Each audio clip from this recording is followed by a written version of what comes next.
राधे राधे गुरु जी। राधे राधे महाराज जी। महाराज जी, जीवन में भौतिक सुख साधन होने के बाद भी अगर जीवन में संतुष्टि ना हो तो उसको प्राप्त होगी ही नहीं। जीवन में ना हो की बात नहीं हम कह रहे, हम कह रहे भौतिक सुखों से संतुष्टि होगी ही नहीं। अविनाशी का अंश हो, जब तक भगवान से तुम्हारा संबंध नहीं होगा तब तक खुश नहीं रह सकती। पक्की बात समझ लो, चाहे कोई भी हो, करके देख लेना। अब उदाहरण में एक बहुत बड़े ऑफिसर, ये जहां आप बैठे यहाँ बैठे थे, और उन्होंने प्रश्न किया कि मेरे पास सब कुछ है, मैं रिटायर हो चुका हूं, परिवार, लड़का बच्चा, बहू, खेती बाड़ी, मतलब जो कुछ सब है, अब मुझे डर लग रहा है कि मैं मरूंगा, इसका उपाय क्या है? इसका उपाय क्या है? तो हम कहा यही उपाय नहीं किया, बस इसीलिए असंतुष्ट। बोले अब भय लग रहा है, जब सबको देखता हूं तो लगता है सब छूटेगा और मैं मरूंगा, तो अब इसका उपाय क्या? हम कहा कृष्ण, इसका उपाय भगवान है। जैसे उसकी खुशी का उपाय भगवान, ऐसे भगवान है। निर्भय का उपाय, निश्चिंत का उपाय, निशोक का उपाय भगवान है। भौतिक सुखों से कभी संतुष्टता नहीं होती। भगवान का जब तक आश्रय रहे, भौतिक सुखों के बीच में भगवान को डाल लो, बस आनंद हो जाएगा। सब चीज है, भगवान नहीं है, कुछ नहीं। कुछ नहीं है, भगवान है, मस्त हो। आप पक्का समझ लो, भगवान है तो परमानंद का अनुभव है। अगर आप भगवान को भूल गए तो चाहे जितना भौतिक सामग्री एकत्रित कर लो, आपको आनंद नहीं मिलेगा। चाहते बढ़ती चली जाएंगी, कुछ संतोष जैसा लगेगा कि यार बढ़िया पत्नी मिल गई, पुत्र मिल गया, परिवार, लेकिन ये भी बिछड़ जाने वाला है। तो हमको शांति कहाँ मिलेगी? जब तक भगवान से हम नहीं जुड़ेंगे तब तक शांति नहीं मिलेगी। जी, लेकिन अगर जीवन साथी ही, अगर हम लोग, मैं तो हूँ भगवान से जुड़ी हुई, लेकिन अगर जीवन साथी ना जुड़ा हुआ हो तो उसमें कैसे कर सकते? आपको उनकी सेवा करनी चाहिए और भगवान का भजन करना चाहिए, क्योंकि उनका कर्म उनको ले जाएगा। जीवन साथी आप 40-50 साल के बने हो, ना पहले वो जीवन साथी थे ना बाद में जीवन साथी रहेंगे। एक कल वो सखी आई थी, तो उसका कोई फ्रेंड पधार गया होगा, तो यही कह रहे थे कि हम क्या ऐसा करें कि हमारा फ्रेंड हमको मिल जाए। तो हमका वो तो नहीं मिलने वाला, वो तो मिलने वाला नहीं, चाहे कोई कितनी भी तपस्या कर लो। वो कह रहे थे कि हम 7 जन्म तक का वादा किए थे, तो हमका काल को अधीन किए हो क्या? काल को कोई अधीन किए? जैसे फिल्मी गाना नहीं होते, मतलब तुम भगवान हो गए, तुम काल को अधीन कर लिए, जैसा चाहोगे जिसके साथ चाहोगे तुम मिल लोगे। अरे नहीं, शरीर छूटा तो पता चला तुम नरक गए, वो कहाँ गए, वो किसी का मिला। ये वादा नहीं होता कि हाथ मिलाओ 7 जन्म तक साथ नहीं छोड़ेंगे, ये केवल बकवास है, इसमें कोई दम नहीं है। क्योंकि काल बड़ा अधीन और कर्मों का फल जीव को मिलता है। अब पूर्व जन्म के परिवार के जन कहाँ हैं? पूर्व जन्म के परिवार के जन कहाँ हैं? हमारी याददाश्त इतनी कमजोर है कि 9 महीना माँ के गर्भ में रहे, कहाँ में याद है? अगर जल्दी से पूछे कि परसों कल दोपहर में क्या पाया, तो आपको सोचना पड़ेगा परसों के लिए, तो पूर्व जन्म की बात कैसे याद आ जाएगी? तो ऐसे ही परिवार था, पूर्व जन्म में भी हम छोड़ के आ गए, ऐसे ही इस जन्म का परिवार छोड़ के चले जाओगे। न तुम उनकी स्मृति में आओगे, न वो तुम्हारी स्मृति में आएंगे। ये रूप कभी मिलेगा नहीं त्रिभुवन में, त्रिकाल में नहीं मिलेगा। जैसे रूप बन गया, अब कोई लाख उपाय करे कि मैं आपके इस रूप से मिल लूं, तो इस रूप से नहीं मिल पाएगा। इसके अंदर जो बैठा है वो भगवान है। आप भगवान का भजन करो, फिर चाहो तो वो जो रूप चाहेंगे वो धारण कर सकते हैं, लेकिन ये 5 भौतिक रूप अब दोबारा नहीं मिलेगा। जैसे चला गया, तो कुछ लोग ऐसे भाव में बन जाते हैं कि हम पति पत्नी हैं, तो मतलब ये 2 शरीर 1 प्राण, एक मतलब अब जो, तो ऐसा नहीं, एक मित्रवत भाव है यहाँ का। 40-50 वर्ष का संबंध है, न पहले तुम उसे जानते थे न बाद में जानोगे, चाहे जितना प्यार कर लो। इसीलिए यहाँ के प्यार को ज्यादा महत्व नहीं दिया गया है, भगवान के प्यार को महत्व दिया गया है। तो अगर हमारा जीवन साथी भगवत भजन नहीं करता तो हमें करना चाहिए। अगर 2 में से एक भी भजन कर ले गया तो बात बन जाएगी। ऐसा नहीं कि पति के तपस्या और भजन का आधा फल पत्नी को मिलता है और पत्नी जो भजन करे उसका फल पति को नहीं मिलता, ऐसा नहीं है। ये गलत धारणा बनाई गई।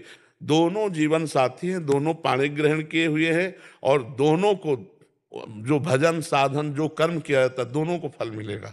इसलिए हमें लगता है अगर हमारा साथी भजन नहीं करता, जीवन साथी, तो हमें डट के भजन करना चाहिए और उसको भजन देकर पवित्र करना चाहिए। साथी का तो मतलब तभी हुआ कि भाई हमारे पास धन है, तुम्हारे पास नहीं, तो लो आधा आधा बांट लो, आनंद पूर्वक रहो।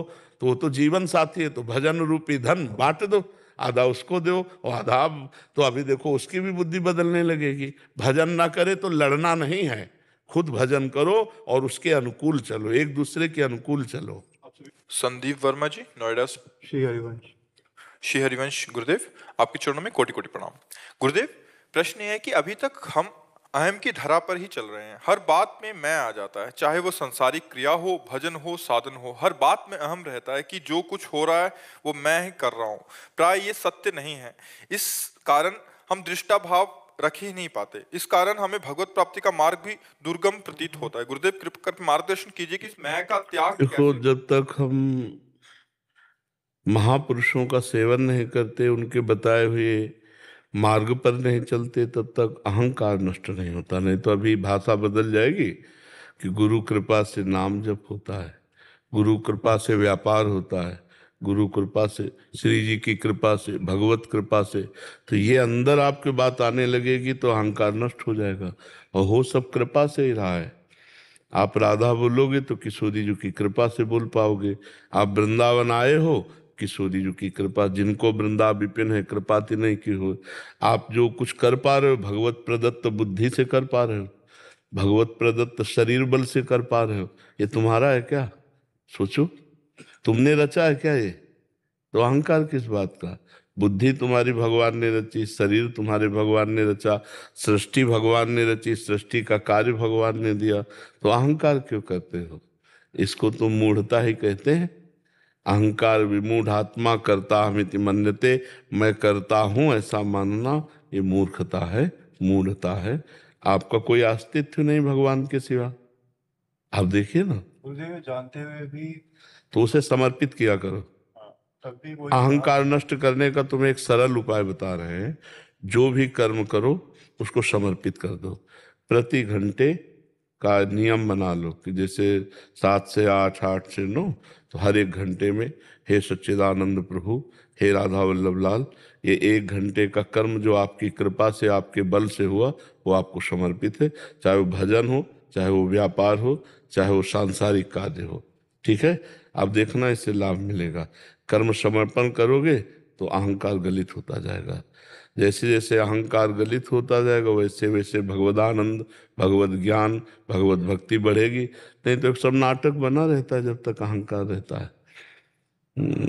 भक्ति महारानी बहुत सुकोमल चरण वाली है, तो निर्मल हृदय में पधारती हैं। प्रेम लक्षणा भक्ति जो है ना, जहाँ बड़े बड़े कांटे पड़े हो तो कौन आएगा? ये बहुत कांटे हैं अहंकार। जहाँ विद्या का अहंकार, रूप का अहंकार, महत्व प्रतिष्ठा का अहंकार, कुल का अहंकार, धन का अहंकार, रूप यौवन तन का अहंकार, ये बड़े बड़े कांटे हैं। भक्ति महारानी कैसे हृदय में आवे जब तक अहंकार रहता है? तो जिसके अहंकार रहता है वो स्वांग करता है, हरि को नहीं रिझा सकता। वो नाटक होगा, भक्ति नहीं होगी। क्योंकि भक्ति में तो लगता है कि भगवान की कृपा से हो रहा, गलती हुई तो हमसे, और सच्चे साधन बने तो भगवान की कृपा से। गुण तुम्हार समुझे निज दोषा, जे सब भांति तुम्हार भरोसा। सब प्रकार से भगवान के अधीन है। कोई गलती हो गई तो नाथ हमारी गलती, और अच्छे कर्म हो गए तो आपकी कृपा। इस भाव से जब चला जाता है तब भक्ति पुष्ट होती है। गुण तुम्हार समुझे निज दोषा, जे सब भांति तुम्हारी भरोसा। तो मुझे तो ऐसा लगता ही नहीं कि हम अहंकार करें। हम कुछ कर ही नहीं पा रहे हैं, हमसे करवाया जा रहा है। अगर भगवान को न मानो तो त्रिगुण माया को, माया जबरदस्ती बलात् वही करा रही जो उसके आ रहा है, चक्कर में जो आ गया वही। और यहाँ अगर हम भक्ति मानते हैं तो भगवान की कृपा बलात् हमसे करा रहे। भजन, साधन, वृंदावन आना, सत्संग सुनना, ये सब कृपा से हो रहा है, आपके अहंकार से थोड़ी हो रहा है।